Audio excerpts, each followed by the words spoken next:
I've never had a time in my professional life where Americans have been more concerned about their own self-protection. You hear about how the Israelis really understand violence and that they prepare accordingly. And you've also heard how the Israeli military uses a variety of training methods.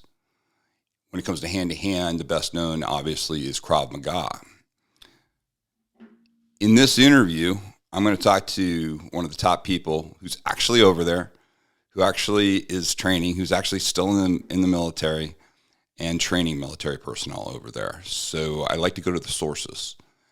That individual, who I will introduce in a second, is Ron Engelman. Ron contacted me a while back. I did a piece on Krav Maga. Is Krav Maga effective? And it was a piece that I just put out. I just put out basically some of the controversies that were going on within the Krav community. And I put it out there, and Ron contacted me after that, contacted me from Israel. Was very complimentary. I guess he had read my book already, and When Violence is the Answer, and wanted to have a discussion. And we had a great discussion. We did a video discussion just between the two of us for about 3 hours. I learned a tremendous amount. And then he had me on his podcast. And I've been really looking forward to having my conversation with Ron and introducing you to him. For those of you that don't know him, he's an amazing practitioner, very sober in his analysis of how to look at violence, and very well versed in Krav Maga. He's one of the top trainers that's over there. So again, I like having discussions with people who are actually really out there doing it. Ron's definitely one of those people, and I hope you enjoy the first part of my interview with Ron Engelman. Okay. Ron, thanks so much for taking the time and working our time zones out so we can get this done. Really appreciate it. No worries, mate. It's a pleasure to see you again. Yeah. Hey, I wanted to have this conversation with you for a while after our last conversation. One aspect that I have not in this, series of interviews that I've been doing, I really haven't touched upon a subject that's kind of near and dear to my heart. It's where I kind of started out. But the reason I wanted to have this discussion with you is because obviously you're still very active in the military and very active in training military personnel. And I guess the overall question for me is, what place does hand-to-hand combat training have in the modern military? We know throughout history, what it's had. But why is it still relevant? Why would it still be a relevant thing for a soldier to have?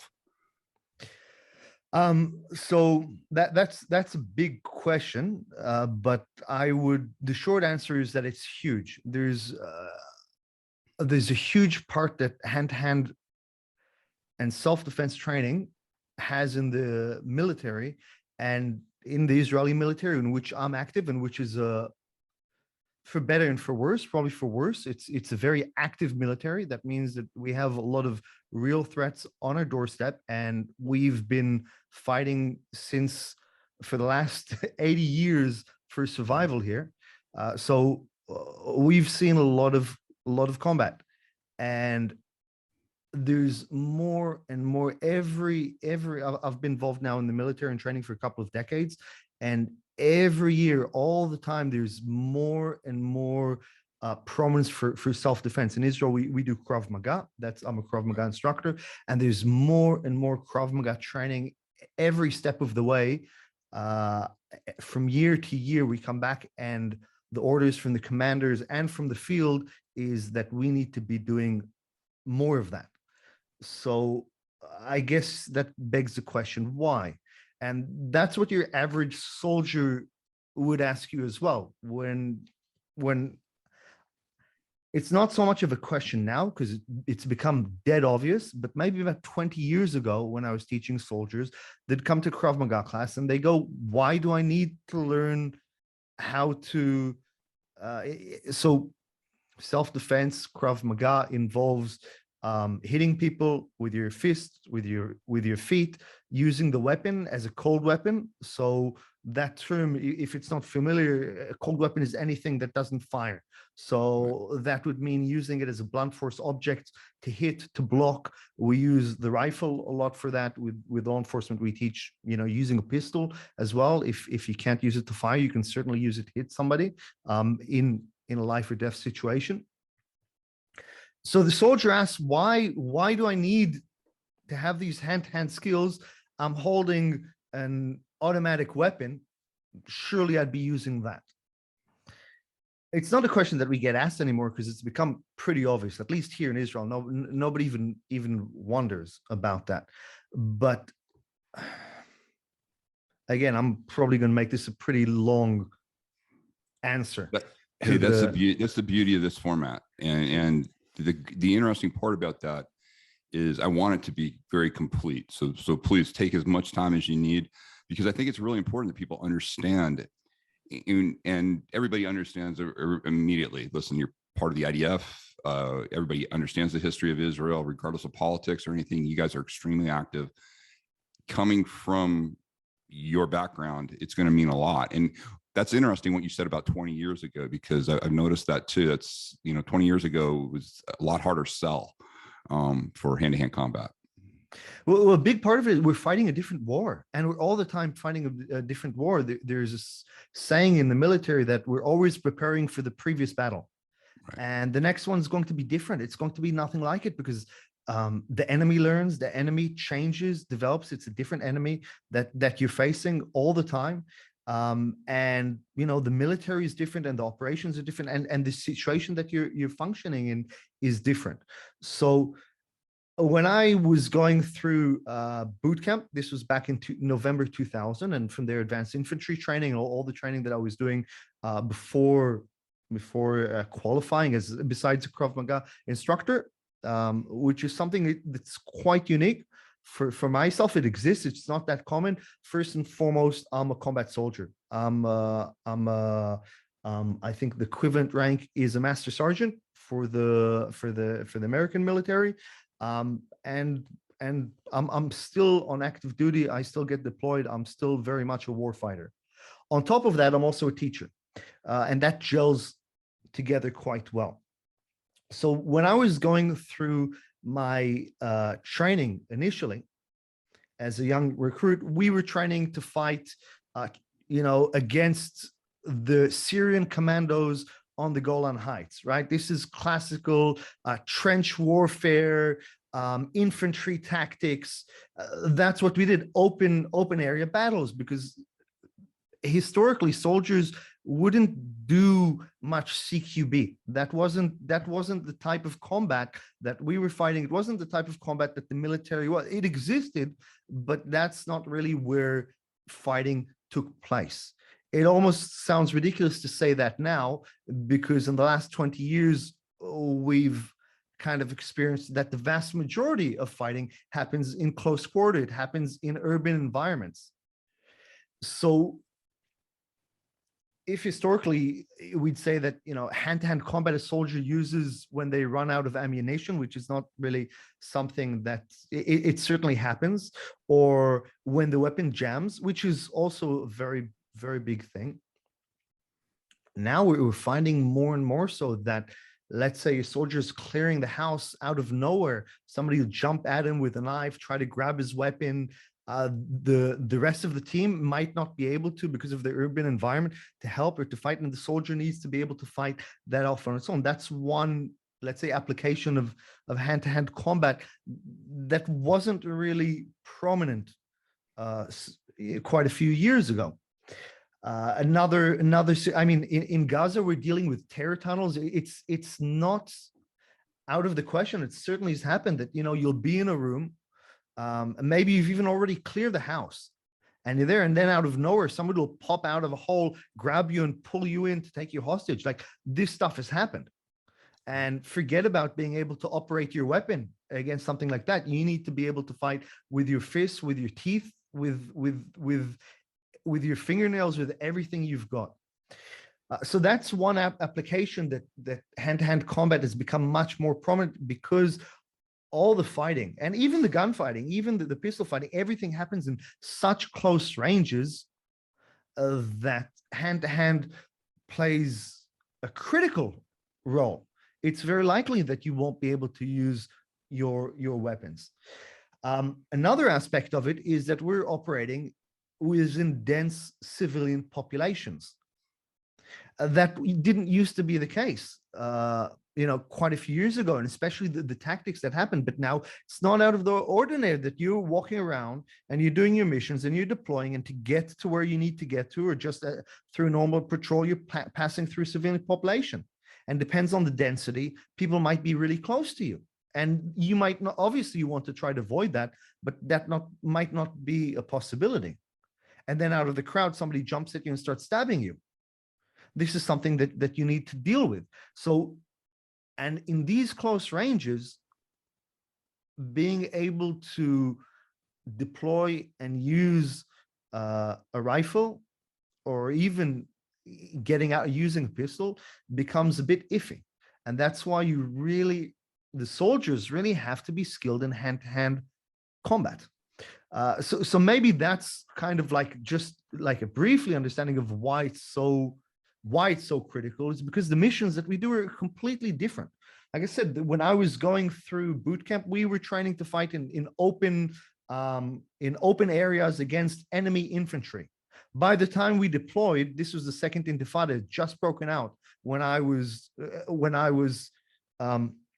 seeing action, all we were doing, we're going house to house, we were door kicking, right? We hadn't been trained for it, because it wasn't like we had some training. We certainly had CQB training, but didn't make a majority of our training. So what happened was most of the missions that we were doing were very different from what we had been training for. And funnily enough, an antidote, I remember, so I was still in full-time service during 9/11. I still remember I was on leave. We were called straight back to the base because we were convinced that in the West Bank and Gaza, they tried to capitalize on that and jump on the bandwagon. And they did try to have some not major attacks, which were foiled.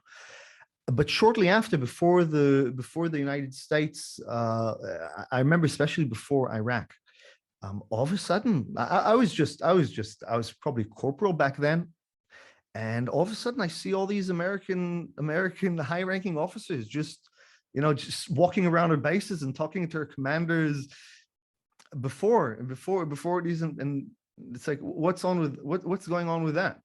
And sure enough, the Americans were coming in to learn the nature of warfare in the Middle East, because that's all we've been doing, living and breathing for the last 80 years. And it certainly had changed quite a lot. And I always say, if you want to know what's coming, you look to Israel, because the shit hits the fan here first. Always. It's always been a hot zone. It's not, religiously, it's the center of the world for the three major religions. Politics, for some reason, with this tiny little country of 9 million people, and the rest of the world can't stop talking about us in the news 24/7. Somehow everything's so intense here in Israel, and all eyes are focused on here, and everything happens first. I mean, long before they were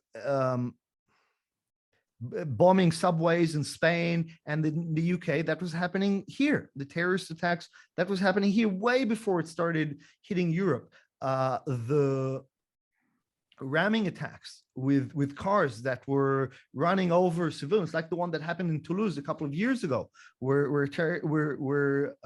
an ISIS-affiliated terrorist took it was a truck and plowed through, killing tens of civilians. This was happening here in Israel ages ago. Everything happened. And now the knife attacks, something that Europe's plagued with now, the terrorist knife attacks, where it's not planned militias. It's just sometimes 16, 17-year-old kids who've been indoctrinated, might be the word. And for lack of better option, grab a knife and try to stab civilians or the nearest police officer. This has been happening here for years before it's and happening around the world. So we're kind of the the place that you want that you go if you want to see what's coming up next. And I can tell you that hand-to-hand combat is playing such a prominent role in everything we do. And every time that there's training and every year that the commanders sit and they focus on where to take the training next, it always comes back to that Krav Maga needs to play a more prominent role. The soldiers need more training in Krav Maga. That there's funny, it corresponds kind of with a little bit of my history in the U.S. I got in right at the end of the Cold War. That's when I started as a young officer, end of the Cold War, and then the wall fell. And what was really interesting was the change in the special warfare community back then. You know, I was in the intelligence side of that. But all of and most of them are Vietnam era guys that were in the senior rank back then. And they recognized it for what it was. And they said, hey, listen, things are going to change. We're going to start putting hands on people again. We're not up against the Soviets, you know, traditionally anymore. It's going to go back to, you know, blood and tribes, basically. And they predicted Bosnia, Herzegovina, all of that kind of stuff that happened. And what was interesting was trying to find because it had been so long since the U.S. had really looked at hand-to-hand combat, you know, in a serious manner. And what was interesting was trying to meld you know, back then it was mostly martial artists. It was pre-UFC. It was mostly martial artists there were some fantastic fighters, fantastic people that we brought in from all over, but the ability to understand what we were trying to achieve, what we basically were trying to achieve was a operator in their underwear felt that, you know, brain and body active was a weapon system and that they could operate it as such. And the idea that they were coming back then originally when they were using like a sort of basic underwater demolition school, when they'd introduce it, the idea was using hand-to-hand combat as not only a great training methodology for a new operator or potential operator, but it was also a vetting system. You could learn a lot just in how they operate, especially if you're going for any of the specialized units. It tells a lot about the individual and how they, you know, relate to violence. But it was also in a way like we called it, well, the Brits would call it like earning your kit. And the same thing, like you earned your gear, you earned the right to have something other than brain and body. You had to prove your brain and body could take care of you first. And what was interesting was the more we started training people that way, the more confident they became. Meaning when they know if they're stripped of everything that doesn't, you know, they're still dangerous, they're still able to protect themselves, they're still able to fight. It's stunning. It's stunning when you see somebody who only has tools available to them and does not have that ability to use their brain and body to protect themselves. And so we kind of saw that early. But what you just said about Israel is so key, because the interesting thing too is you guys conquer something like a methodology, a tactic that's being used, and then you're going to see the new response to that. I remember one of the things, I was talking to an IDF guy years ago, and we were talking about active shooters. We were calling it active shooters back then. We were just talking, you know, about people just killing a lot of people with a weapon. It was pre that term.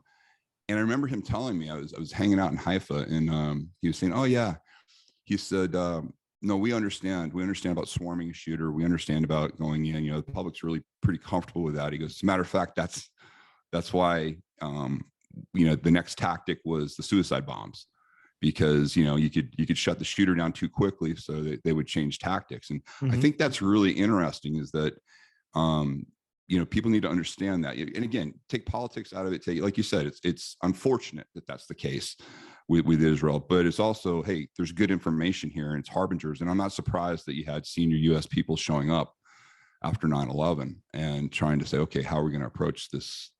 And but getting back to the whole idea of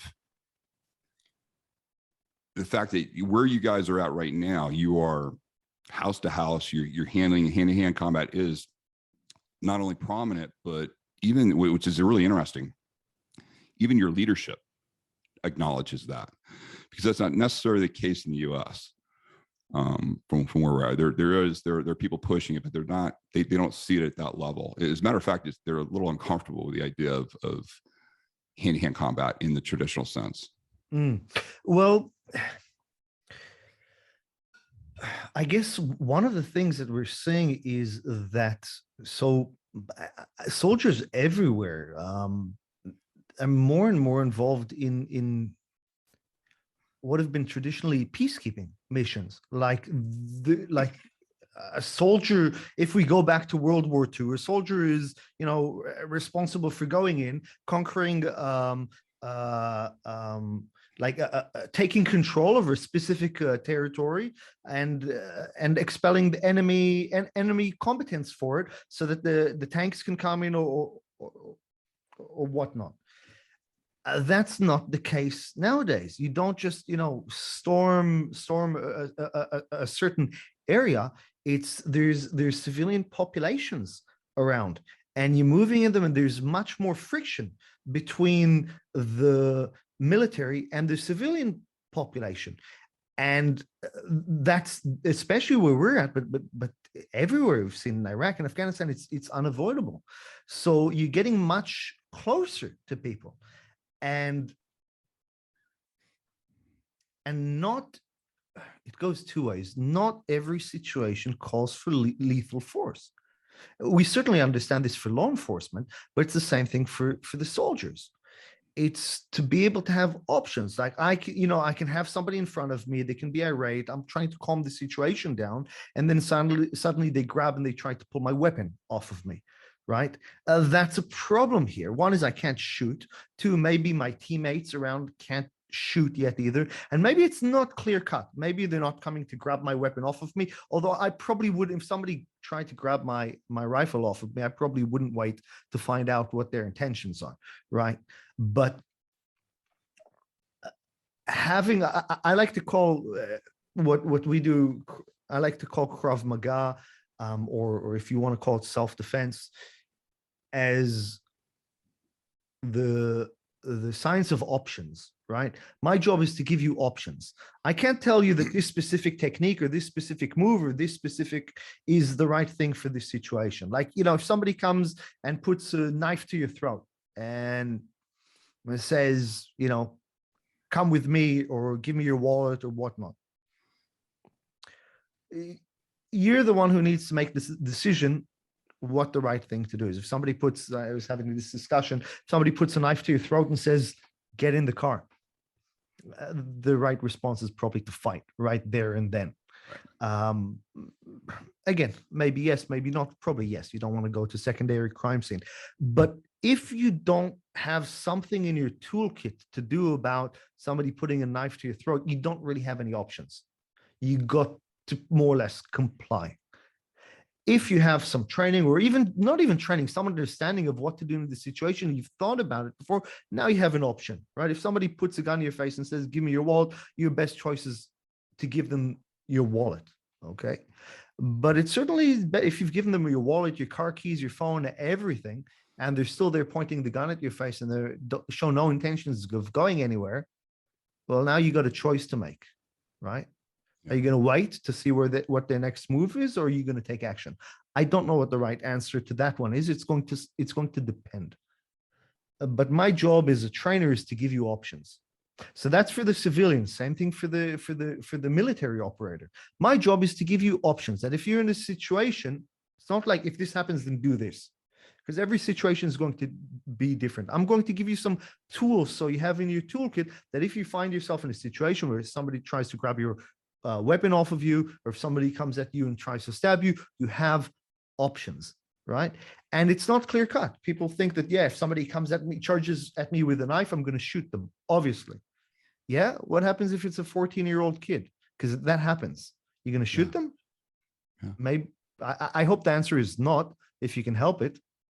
And the truth is that, first of all, everything here, like, life is complicated, it's messy. And certainly here in the Middle East, things are complicated and they're messy. And not everybody who draws a knife, and not everybody's,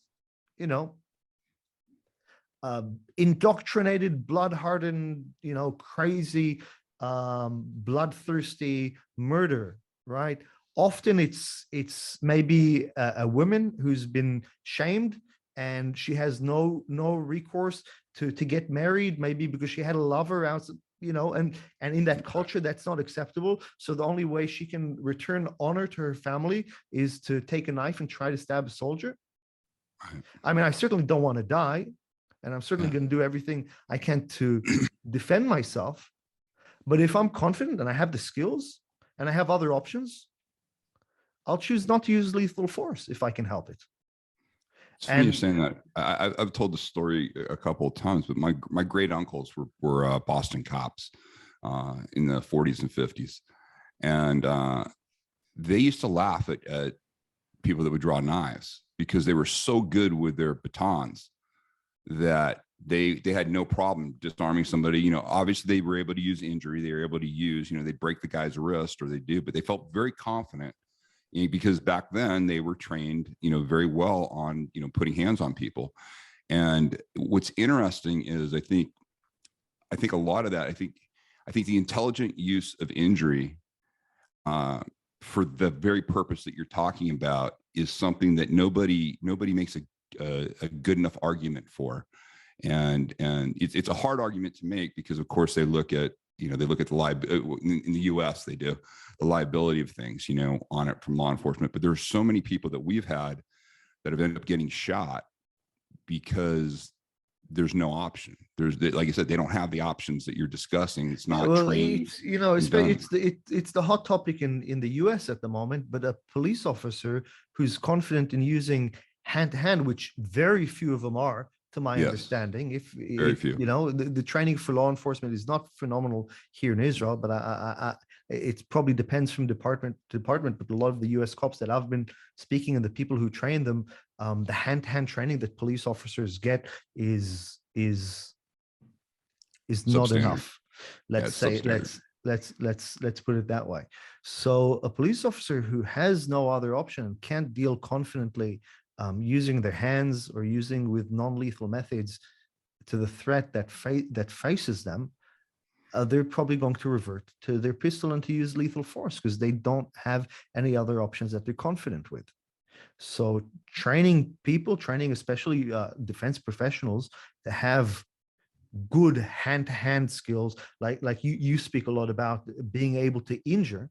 It means that you don't have to kill. There's this old martial arts saying. I'm not sure if it's a kung fu saying or Krav Maga saying or karate saying. All right, you were just about to tell us the saying that you were talking about, the martial arts saying that we were talking about before we got so rudely interrupted by. It's so funny.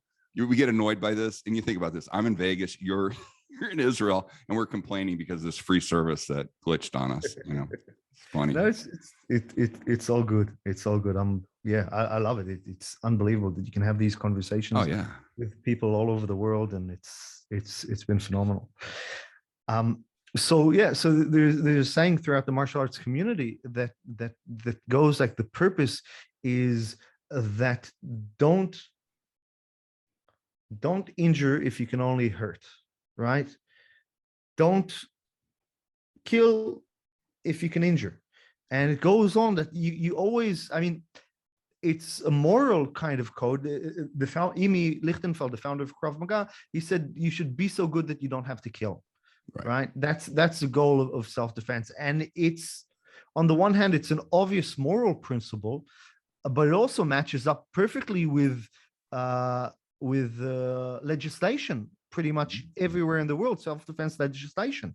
And we're just seeing this with the current trial in the US, that in self-defense legislation, it's about using just the amount of force that's required to be able to reasonably required to solve the problem. And so it certainly makes sense of giving the more tools and the more options that you have and the more confident you are in using them, you'll be able to achieve a better outcome. And your responsibility as a soldier, as somebody who's competent into protecting yourself, is first you got to protect yourself. After that, got to be able to protect your loved ones and any bystanders, if you can. And then lastly, you also have a moral obligation, possibly to the person who's attacking you, right? And it's not an easy concept, but it's certainly important. Like I said, we often think about self-defense as one fighter against another, or in a duel to the death. Right. But reality is much more complex than that. Okay, so we overcame some technical difficulties and finished up, and Ron really kind of laid it out. The idea at the end there of the judicious use of force in self-defense and how you look at it. And it's a great place for us to stop, because then we'll take it from there, and say, hey, okay, a lot of people don't even consider that when they're training, and go on in my part 2. But thank you very much for watching. Remember, go to timlarkin.com. If you give us your email, we will give you a free masterclass. No BS, just a free masterclass to start putting together your self-protection program for you and your family. If you like what you hear on these videos, then you're going to really like going in depth, where we can be completely uncensored and give you all the information that you need to protect yourself and your family. Also, please subscribe to the channel. These videos take a lot to put out, and I really appreciate the support. Please send these videos to anybody you think that would be interested, and ask them to share as well. Until next time, stay safe.